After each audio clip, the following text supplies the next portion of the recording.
أعوذ بالله من الشيطان الرجيم. بسم الله الرحمن الرحيم.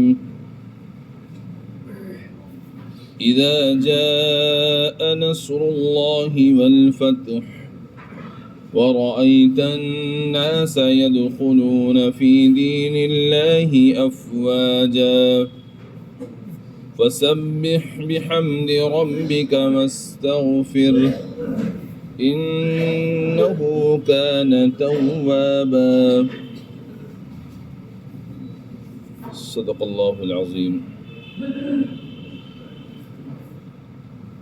آج جو سورہ مبارکہ تلاوت کی گئی ہے یہ سورۃ النصر ہے. اس کی تفسیر کا بیان کل شروع کیا گیا تھا. اس کا خلاصہ یہ ہے اللہ رب العزت نے حضور اکرم صلی اللہ تعالی علیہ وآلہ وسلم کو بشارت دی ہے کہ عن قریب مکہ مکرمہ فتح ہو جائے گا اور لوگ اللہ تعالیٰ کے دین میں فوج در فوج داخل ہوں گے. اور جب ایسا ہو جائے تو پھر آپ یہ کیجئے گا کہ اپنے پروردگار کی حمد کے ساتھ میں تسبیح بیان کیجئے اور استغفار کیجئے. بلا شبہ آپ کا پروردگار بہت معاف کرنے والا ہے. یہ خلاصہ ہے اس سورہ مبارکہ کا. اس سورہ مبارکہ کے ضمن میں نے کل عرض کیا تھا جب یہ سورہ مبارکہ نازل ہوئی تو حضور اکرم صلی اللہ تعالی علیہ وآلہ وسلم کے چچا حضرت عباس رضی اللہ تعالی عنہ رونے لگے. آپ علیہ الصلاۃ والسلام نے وجہ دریافت فرمائی رونے کی تو انہوں نے بتایا کہ اس صورت میں اس طرف بھی اشارہ ہے کہ آپ کے دنیا سے تشریف لے جانے کا وقت قریب آ گیا ہے، اس لیے کہ اللہ تبارک و تعالی نے آپ کو دنیا میں دین پھیلانے کے لیے بھیجا. اور اس میں اشارہ ہے اس بات کی طرف کہ اللہ تبارک و تعالیٰ کا دین پھیل جائے گا، لوگ فوج در فوج اسلام میں داخل ہوں گے. اس سے معلوم ہوتا ہے کہ آپ کے اب دنیا سے جانے کا وقت قریب آ گیا چونکہ آپ کا مقصد پورا ہو گیا. تو آپ علیہ الصلاۃ والسلام نے اس کی تصدیق فرمائی کہ جی ہاں آپ صحیح کہہ رہے ہیں. تو اس سورہ مبارکہ میں ہمیں کچھ سبق ملتے ہیں. پہلا سبق اس سورہ مبارکہ میں ہمیں یہ ملتا ہے کہ اللہ تبارک و تعالیٰ نے یہاں یہ ارشاد فرمایا اذا جاء نصر اللہ والفتح، کہ جب اللہ تبارک و تعالیٰ کی مدد آ جائے اور فتح آ جائے. اللہ تبارک و تعالیٰ کا صرف اتنا فرما دیتے اذا جاء الفتح، کہ جب فتح آ جائے یعنی مکہ مکرمہ فتح ہو جائے تو بات پوری ہو رہی تھی. لیکن اللہ رب العزت نے یہاں یہ ارشاد فرمایا اذا جاء نصر اللہ والفتح، جب اللہ تعالیٰ کی مدد آ جائے اور فتح ہو جائے. تو اس سے سبق یہ مل رہا ہے بغیر اللہ تبارک و تعالیٰ کی مدد کے کسی بھی انسان کو کوئی کامیابی حاصل نہیں ہوتی. لہذا آپ کو جو فتح حاصل ہوگی، جو مکہ مکرمہ فتح ہوگا، یہ مکہ مکرمہ کا فتح ہو جانا بھی اللہ تبارک و تعالیٰ کی مدد سے ہے. بغیر اللہ تعالیٰ کی مدد کے مکہ مکرمہ فتح نہیں ہو سکتا. تو یہ سبق آپ علیہ الصلاۃ والسلام کے ساتھ ساتھ تمام مسلمانوں کے لیے ہے، رہتی دنیا تک کے جتنے بھی لوگ آئیں گے سب کے لیے ہے.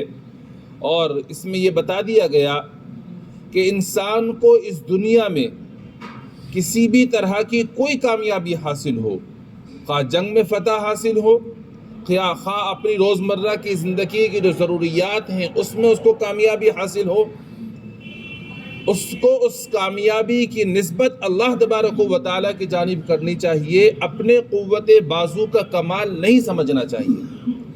یہ نہیں کہنا چاہیے کہ میں نے تیر مار لیا، میری دانش مندی ہے، میری عقل مندی ہے، اس وجہ سے مجھے کامیابی ملی. یہ نہیں کہنا چاہیے، بلکہ کہنا چاہیے کہ اللہ تبارک و تعالیٰ ہی کی مدد سے مجھے یہ کامیابی حاصل ہوئی ہے. اگر اللہ رب العزت کی مدد شامل حال نہ ہوتی تو مجھے کبھی بھی یہ کامیابی حاصل نہ ہوتی. اب انسان اس دنیا میں روزمرہ کی ضروریات کے لیے کاروبار کرتا ہے، دکانیں کر رکھی ہیں لوگوں نے. اب آدمی کا کام کیا ہے؟ آدمی کا کام صرف اتنا ہے کہ دکان کھول کر بیٹھ جائے، اس میں سامان لا کر رکھ لے، بس اتنا کام ہے اس کا. اس دکان کے اندر گاہک لانا، کسٹمر لانا اس کا کام نہیں ہے. اب دکان میں اگر کسٹمر آ رہے ہیں، دکان سے اگر اس کو فائدہ ہو رہا ہے، کامیابی مل رہی ہے، تو اس کامیابی کو اپنی طرف منسوب نہ کرے. یہ نہ کہے کہ میں نے اچھے سے ڈیکوریشن کی اس لیے کسٹمر آ گئے، میں یہ سامان لے کر آ گیا اس وجہ سے کسٹمر آ گئے. اگر ڈیکوریشن اچھی نہ ہوتی، یہ کام نہ اچھے سے کام نہ کرتا میں تو کسٹمر نہیں آتے. نہیں، کسٹمر کا بھیجنا، گاہکوں کا بھیجنا یہ اللہ تبارک و تعالی کا کام ہے. تمہیں یہ کہنا چاہیے اللہ رب العزت کی توفیق اور مدد اگر شامل حال نہ ہوتی تو میرے پاس یہ کسٹمر اور گاہک نہ آتے. محض میرے رب کی عطا ہے، میرے رب کا میرے اوپر انعام ہے کہ جو اس نے کسٹمروں کو میرے پاس بھیج دیا. اس ضمن میں ایک واقعہ لکھا ہے، پڑوس ملک کا واقعہ ہے کہ ایک مولانا تھے جو دینی کتابوں کی دکان کرتے تھے. ایک روز بہت تیز بارش ہو رہی ہے، سڑکوں پر پانی بھرا ہوا ہے. اب دکان کھولنے کا وقت آ گیا. اب ذہن میں یہ بات آ رہی ہے کہ دکان کھول کر کیا کروں گا. لوگ بارش میں پہلی بات تو گھروں سے نکلتے نہیں ہیں، اور اگر گھروں سے نکلیں گے بھی تو وہ اپنے کھانے پینے کی جو ضروریات ہوتی ہیں اس کے لیے نکلیں گے. دینی کتاب خریدنے کے لیے کون آ رہا ہے؟ لیکن پھر دل میں خیال آیا کہ یہ جو خیال آ رہا ہے یہ شیطان کی طرف سے ہے. تمہارا کام ہے دکان کھول کر بیٹھنا، گاہک بھیجنا تو اللہ تعالیٰ کا کام ہے. بس یہ خیال آتے ہی فوراً دکان کی طرف چلے گئے. گھٹنوں گھٹنوں پانی تھا، اسی حالت میں دکان پر پہنچے، دکان کھولی، بیٹھے دکان میں. خیال آیا کہ کیوں نہ تلاوت ہی کر لی جائے. قرآن کریم کی تلاوت میں مصروف ہو گئے. تھوڑی دیر کے بعد دیکھتے ہیں کہ اسی تیز بارش میں سڑکوں پر پانی بھرا ہوا ہے، لوگ کتابیں دینی خریدنے کے لیے جوق در جوق چلے آ رہے ہیں. تو کیا معلوم ہوا؟ گاہک بھیجنا اللہ تبارک و تعالیٰ کا کام ہے. روزی کی ذمہ داری اس نے لی ہے. وما من دابۃ فی الارض الا علی اللہ رزقها. اس زمین پر جتنے بھی چوپائے چلتے ہیں سب کی روزی کی ذمہ داری باری تعالیٰ نے خود لی ہے. تو ہمارا کام دکان کھول کر بیٹھ جانا ہے، کسٹمروں کو بھیجنا اللہ تعالیٰ کا کام ہے. لہذا جب کسٹمر آ جائیں تو اس کی نسبت اللہ تبارک و تعالیٰ کی جانب ہونی چاہیے کہ اللہ کی مدد سے ہی گاہک آئے ہیں. اسی طرح سے بیمار ہوتے ہیں، اور جب بیماری ہوتی ہے تو آدمی بیماری کے زمانے میں اچھا ڈاکٹر تجویز کر کے دوا لیتا ہے. اب دوا اس نے استعمال کی، دوا کے استعمال کرنے کے بعد میں اس کو شفا مل گئی. اب جب شفا مل جائے تو شفا مل جانے کے بعد میں آدمی کو اس شفا کی نسبت اللہ تبارک و تعالیٰ کی جانب کرنی چاہیے، اور یہ کہنا چاہیے کہ مجھے شفا دینے والی ذات اللہ کی ہے، اللہ تعالیٰ نے ہی شفا دی ہے. مجھے نہ دوا نے شفا دی ہے، نہ مجھے ڈاکٹر اور حکیم صاحب نے شفا دی ہے، کیونکہ دوا کے اندر تاثیر ڈالنے والی ذات اللہ رب العزت کی ہے. آپ غور فرمائیں، جو دوا ایک مریض کو ڈاکٹر صاحب نے جس بیماری میں دی ہے، یہی دوا اسی بیماری کے اندر کسی اور مریض کو دی گئی. ایک مریض کو اسی دوا سے فائدہ ہو جاتا ہے، اسی دوا سے اسی مرض میں دوسرے مریض کو نقصان ہو جاتا ہے، فائدہ نہیں ہوتا ہے. ایسا کیوں ہو رہا ہے؟ اگر آپ یہ کہتے ہیں دوا شفا دے رہی ہے، ڈاکٹر صاحب شفا دے رہے ہیں، تو پھر اسی دوا نے ایک کو فائدہ پہنچا دیا، ایک کو نقصان کیوں ہو گیا؟ یہ اس لیے ہوا کہ دوا کے اندر تاثیر ڈالنے والی ذات اللہ رب العزت کی ہے. ڈاکٹر صاحب کا کام تاثیر ڈالنا نہیں ہے، دوا کا کام خود اپنے طور پر تاثیر ڈالنا نہیں ہے، بلکہ یہ اللہ رب العزت کا کام ہے. لہذا ہمیں چاہیے کہ جب بھی شفا مل جائے اس شفا کی نسبت اللہ تبارک و تعالیٰ کی جانب کریں کہ اللہ تعالیٰ نے اپنے فضل سے مجھے شفا عطا فرما دی. نہ ڈاکٹر کے ذریعے، نہ ڈاکٹر نے شفا دی ہے، نہ ہی دوا نے شفا دی ہے، نہ حکیم صاحب نے شفا دی ہے، بلکہ اللہ تبارک و تعالیٰ نے شفا دی ہے. اچھا، روزمرہ کے آپ دیکھتے بھی ہوں گے اس طرح سے ہوتا ہے.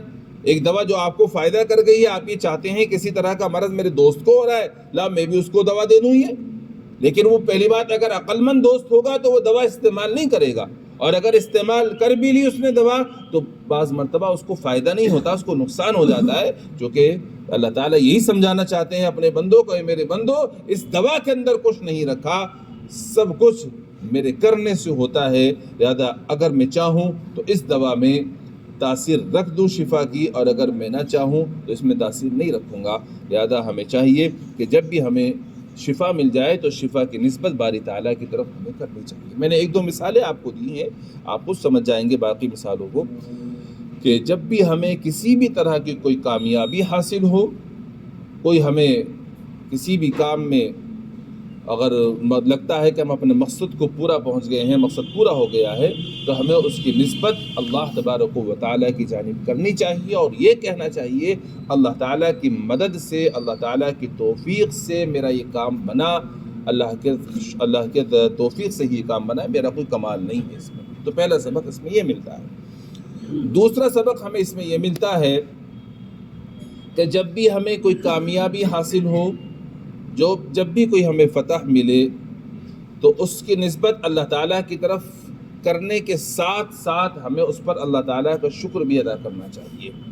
اللہ رب العزت نے اس سورہ مبارکہ میں حضور اکرم صلی اللہ تعالیٰ علیہ وآلہ وسلم کو مکہ مکرمہ فتح ہو جانے کے بعد میں یہ حکم دیا کہ آپ اپنے پروردگار کی حمد کے ساتھ ساتھ تسبیح بیان کیجیے اور استغفار کیجیے۔ اس سے ہمیں بھی یہی درس ملتا ہے کہ ہمیں جب کوئی کامیابی حاصل ہو جائے، کوئی مقصد ہمارا پورا ہو جائے، تو ہمیں اللہ تعالیٰ کا شکر ادا کرنا چاہیے۔ یہ اللہ تعالیٰ کا شکر ادا کرنا یہ ایک ایسا عمل ہے جو انسان کو تکبر سے، عجب سے، گھمنڈ سے بچاتا ہے۔ اگر آدمی کو کامیابی حاصل ہو گئی اور کامیابی حاصل ہونے کے بعد اس نے شکر ادا نہیں کیا، تو اب اس کے دل میں عجب آ جائے گا، گھمنڈ آئے گا، تکبر آئے گا، اور بندہ یہ کہے گا کہ یہ تو میری قوت بازو کا کمال ہے، یہ تو میری عقل مندی کا کمال ہے جو مجھے اس میں کامیابی حاصل ہو گئی ہے۔ لہذا اس عجب، تکبر، گھمنڈ سے اپنے آپ کو بچانا ہے، اور جب بھی کامیابی، فتح حاصل ہو جائے، ہمارا کوئی بھی مقصد پورا ہو جائے، اس مقصد کے پورا ہونے کے بعد میں ہمیں اللہ تبارک و تعالیٰ کا شکر ادا کرنا چاہیے، اللہ کی تعریف اور اللہ کی تسبیح بیان کرنی چاہیے۔ اب دیکھیے آپ حضور اکرم صلی اللہ تعالیٰ علیہ وآلہ وسلم کا عمل دیکھیے کہ جس وقت میں آپ علیہ السلام مکہ مکرمہ میں فاتح بن کر داخل ہو رہے ہیں، تو ایک صحابی فرماتے ہیں کہ جب آپ علیہ السلام مکہ مکرمہ میں داخل ہو رہے ہیں تو وہ منظر میری آنکھوں کے سامنے ایسا ہے کہ جیسے ابھی ابھی یہ واقعہ پیش آیا، ابھی ابھی میں نے دیکھا ہے۔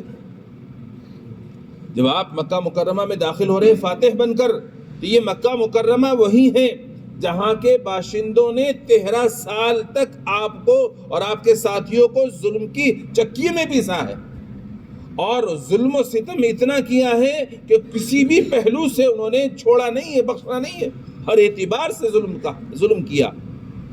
اب ایسے سرزمین کے اندر آپ فاتح بن کر داخل ہو رہے ہیں، تو آپ کے ساتھ میں تو ڈھول تماشا ہونا چاہیے تھا، آپ کو نعرے بازی ہونی چاہیے تھی، سینہ تان کر داخل ہونا چاہیے تھا کہ ہم فاتح ہیں، ہم ان لوگوں پر فتح حاصل کرنے آئے ہیں جنہوں نے ہم پر ظلم و زیادتیاں کی ہیں، یہ متکبر تھے، گھمنڈی تھے، یہ مکہ کے سردار تھے، آج ہمیں ان پر فتح حاصل ہو رہی ہے، لہذا ہم تو سینہ تان کر داخل ہوں گے، ہم تو نعرے لگا کر داخل ہوں گے، اور ہم تو ڈھول باجوں کے ساتھ میں داخل ہوں گے۔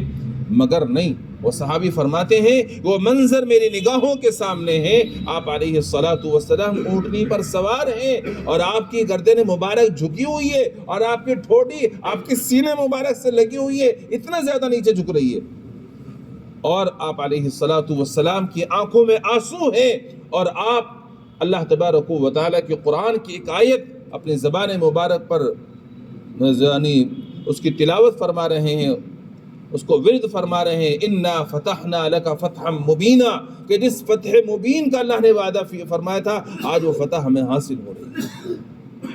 اس طرح نیچی نگاہ کے ساتھ میں، آنسوؤں کے ساتھ میں، اور اللہ کے نبی علیہ الصلاۃ والسلام داخل ہو رہے ہیں فاتح بن کر کے، جس سے ہمیں یہ درس مل رہا ہے آپ علیہ الصلاۃ والسلام کے عمل سے ہمیں کسی بھی طرح کی فتح اور کامیابی حاصل ہو تو اس وقت میں ہمیں اکڑنا نہیں ہے، اس وقت میں ہمیں اپنے قوت بازو کا کمال نہیں سمجھنا، بلکہ ہمیں اس کی نسبت اللہ تعالیٰ کی طرف کرنے کے ساتھ ساتھ اللہ رب العزت کا شکر ادا کرنا ہے کہ بغیر اللہ کی مدد اور توفیق کے کامیابی کسی بھی شعبے میں انسان کو حاصل نہیں ہوا کرتی ہے، تو اللہ کی توفیق سے ہی کامیابی ملی، لہذا ہمیں اس پر شکر ادا کرنا ہے۔ اور جب بندہ شکر کرتا ہے تو شکر ادا کرنے سے باری تعالیٰ کا فرمان ہے لئن شکرتم لازیدنکم، کہ اگر تم شکر ادا کرو گے تو میں تمہاری نعمتوں میں اضافہ کر دوں گا۔ تو شکر جب بندہ کرتا ہے کسی بھی نعمت کے مل جانے پر تو ایک تو گھمنڈ اور تکبر سے، عجب سے بچا رہتا ہے، دوسرے جب بندہ نعمت پر شکر ادا کرتا ہے تو شکر ادا کرنے سے باری تعالیٰ نعمت میں مزید اضافہ فرما دیا کرتے ہیں، یعنی وہ نعمت بڑھ جاتی ہے، گھٹتی نہیں ہے۔ اس لیے ہمیں اللہ تبارک و تعالیٰ کا شکر ادا کرنا چاہیے۔ تو ہمیں دو سبق اس سورہ مبارکہ سے حاصل ہو رہے ہیں۔ پہلا درس اور سبق یہ ہے کہ کوئی بھی کامیابی ملے اس کی نسبت اللہ تعالیٰ کی جانب کریں، اور دوسری بات یہ کامیابی ملنے کے بعد میں اس کامیابی پر ہمیں اللہ تعالیٰ کا شکر ادا کرنا چاہیے، اللہ کی تسبیح، اللہ کی تعریف بیان کرنی چاہیے۔ اللہ تعالیٰ سے دعا ہے اپنا فضل فرما کر عمل کی توفیق مرحمت کریں۔ سبحان اللہ بحمدہ، سبحانک اللہم بحمدک، ونشہد ان لا الہ الا انت، نستغفرک ونتوب الیک۔ سبحان ربک رب العزة عما یصفون، وسلام علی المرسلین، والحمد للہ رب العالمین۔